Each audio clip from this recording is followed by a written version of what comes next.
आज हम सोनू और प्रिया की कहानी लेकर आए हैं। यह कहानी एक लव स्टोरी है। लव स्टोरी के अंदर वह दोनों आपस में एक बरसात के मौसम में मिलते हैं और मिलने के बाद धीरे धीरे उनका प्यार बढ़ता है और प्यार बढ़ने के बाद उन दोनों की शादी तक बातें पहुंच जाती है।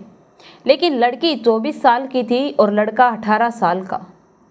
दोनों के परिवार इस शादी से इनकार कर देते हैं। तो चलिए जानते हैं कि उनकी शादी होती है या नहीं और उनकी लव स्टोरी कहाँ से शुरू हुई थी, कैसे शुरू हुई थी। बहुत अच्छी कहानी है, प्लीज़ पूरी ज़रूर सुनना। रोज़ की तरह मेरी एक ही रिक्वेस्ट है, प्लीज़ आप लोग मेरी वीडियो को लाइक कीजिए, चैनल को सब्सक्राइब कीजिए ताकि मेरा हौसला बना रहे और मैं रोज़ आप लोगों के लिए नई नई कहानियाँ लेकर आऊँ।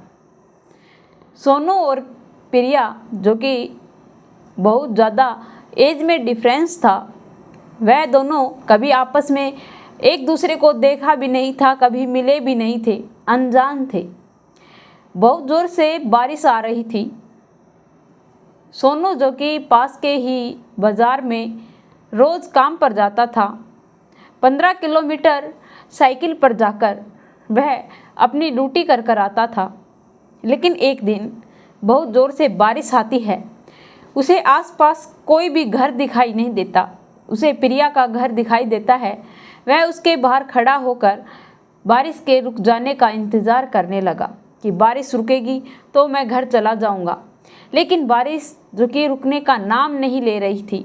प्रिया, जो अपने घर के अंदर बैठकर यह सब कुछ देख रही थी, लड़का कैसा है जो कि बाहर बैठकर बारिश में भीज भी रहा है और न भी भीज रहा है, दोनों काम कर रहा है।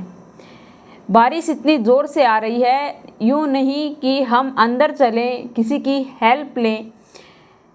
यह कैसा इंसान है। वह बैठकर हंस रही थी और उसे देख रही थी। बहुत देर तक वह देखती रहती है, लेकिन बारिश और ज़ोर से आने लगती है। अब वह भीगने भी लग जाता है।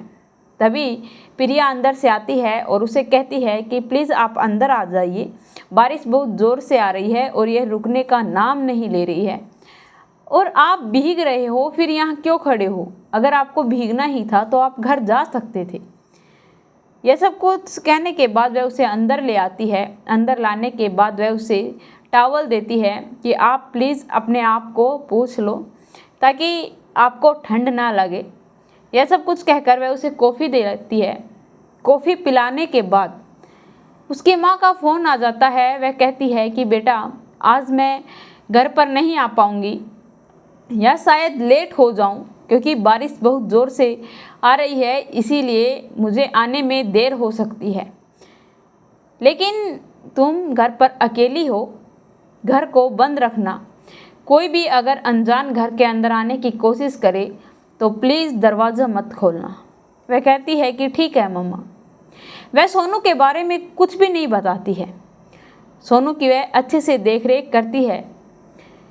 दोनों बातें करते हैं। वह अपने माँ के बारे में बताती है, वह अपने परिवार के बारे में बताता है और वह बताता है कि वह कैसे काम करता है, कितनी मेहनत करता है घर वालों के लिए।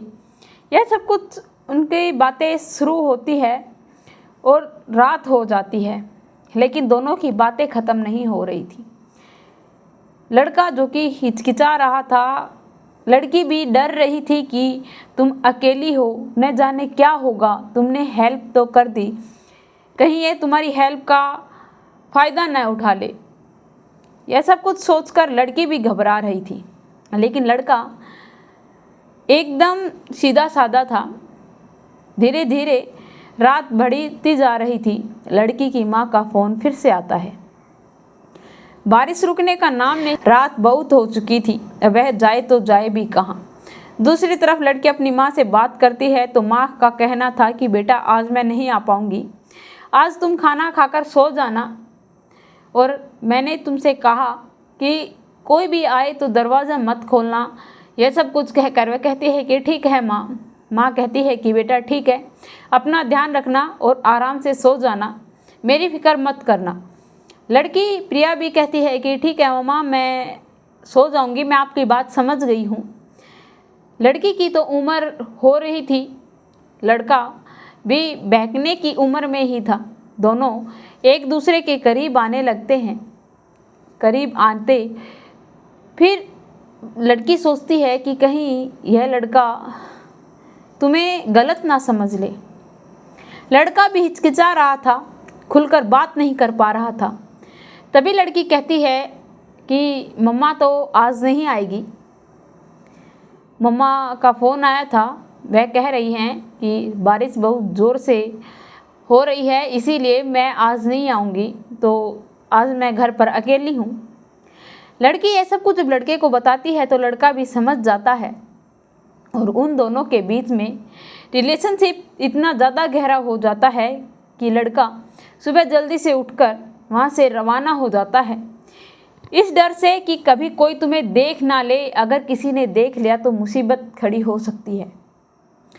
वह अपने घर चला जाता है। दूसरे दिन वह आता है और वह प्रिया से बताकर गया था कि डेली मैं इसी रास्ते से जाता हूँ और शाम को इसी रास्ते से आता हूँ। जाते जाते वह प्रिया का फ़ोन नंबर भी लेकर गया था। अब वह दोनों फ़ोन पर बातें भी करते थे।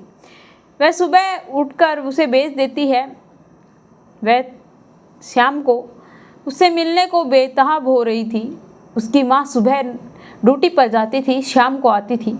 लड़की के पास पूरा टाइम था। सोनू भी सुबह शाम वहीं से आता जाता रहता था। सोनू को फ़ोन कर कर वह कहती है कि तुम मुझसे मिलने आना, मेरा तुम्हारे बगैर मन नहीं लग रहा, तुमसे मिलने का बहुत मन कर रहा है। यह सब कुछ कहकर वह उसका इंतज़ार करती है। सोनू उसके पास से वहाँ से जाता है और आते वक्त वह उसके लिए कुछ खाने को लेकर आता है। वह उससे मिलने उसके घर जाता है, उससे मिलता है। उनके बीच में फिर से प्यार, फिजिकल रिलेशनशिप होता है। खाना खाते हैं और फिर से सोनू अपने घर चला जाता है। धीरे धीरे अब यह रोज़ होने लगा था। उनके आसपास के लोग उन्हें देखकर नोटिस करने लगे थे। यह खबर एक दिन लड़की की माँ को पता चल जाती है। लड़की की माँ अपनी बेटी से जाकर पूछती है कि बेटा, क्या आसपास के जो लोग कह रहे हैं वह सच है? यहाँ पर क्या कोई लड़का आता है? यह सब कुछ सुनने के बाद लड़की कहती है कि हाँ माँ, और मैं उस लड़के से प्यार करती हूँ और उसी से शादी करूँगी, और वो भी मुझसे प्यार करता है, शादी करना चाहता है। यह सब कुछ सुनने के बाद माँ कहती है कि ठीक है बेटा, अगर तुम्हारी यही इच्छा है तो मैं तुम्हारी शादी उस लड़के से कर दूँगी, लेकिन एक बार मुझे उस लड़के से बात करनी है, उससे मिलना है, उसे देखना है, क्या वह तुम्हारे लायक है या नहीं। लड़की ये सुनने के बाद लड़के को फ़ोन करती है। सोनू भी तुरंत उनके घर पहुंच जाता है। पहुंचने के बाद उसकी माँ उससे उसकी उम्र पूछती है। वह पूछती है कि बेटा तुम यह बताओ कि तुम्हारी उम्र कितनी है। वह अपनी उम्र 25 साल बताता है। उसकी माँ कहती है कि बेटा तुम्हें देखकर लगता तो नहीं है कि तुम 25 साल के हो, तुम्हें देखकर ऐसा लगता है कि जैसे 18 या 19 साल के होगे। तो लड़का कहता है कि मैम, उम्र का मुझे पता है, देखने में क्या है, देखने को तो 19-20 साल के बच्चे 15 साल के लगते हैं। अच्छा खान पीन है, इसी वजह से मैं इतनी कम उम्र का लगता हूँ। यह सब कुछ कहने के बाद लड़का कहता है कि आंटी मेरी एक गुजारिश है, आप हमारे घर पर तब आओ, तब उम्र का जिक्र मत करना, क्योंकि मेरे घर वाले यह कहकर मना कर देंगे कि लड़की तुम्हारे से ज़्यादा उम्र की है। क्योंकि हमारे घर के ख्याल, जो हमारे पेरेंट्स के ख्याल हैं, वह यह है कि लड़की 3-4 साल छोटी होनी चाहिए। यह सब कुछ सुनने के बाद वह कहती है कि ठीक है बेटा, मैं तुम्हारे घर पर रिश्ते की बात करने के लिए आऊँगी। वह अपने एक पास के पड़ोसी को लेकर उनके घर पहुंच जाती है रिश्ता पक्का करने के लिए। वह कहती है कि हम आपके बेटे के लिए रिश्ता लेकर आए हैं। वह लोग कहते हैं कि ठीक है, क्योंकि बेटा 15-16 हज़ार रुपये कमाता था, उसी में घर का खर्चा भी चलता था। माता पिता के लिए और इससे बड़ी ज़्यादा खुशी क्या होगी कि घर बैठे लड़के का रिश्ता आ गया है, लड़के की उम्र हो रही है, शादी करनी है। वह लोग हाँ कर देते हैं। 2-3 बार की मुलाकात में ही लड़के की उम्र का राज खुल जाता है। लड़के के माता पिता को पता चल जाता है कि लड़की 24 साल की है और उनका लड़का 18 साल का। उनके घर वालों को जो यह बात पता चलती है तो वह गुस्से में आग बबूला हो जाते हैं और वे लड़की वालों पर आरोप लगाने लगते हैं और कहते हैं कि तुम लोग हमारे बेटे को धोखे में रख रहे हो, हमारे बेटे को भड़का रहे हो हमारे खिलाफ। ये सब कुछ कहने के बाद वह उन पर आरोप लगाने लगते हैं कि न जाने तुम लोगों ने मेरे बेटे को क्या दे दिया है जो ये तुम्हारी ही बेटी से शादी करना चाहता है।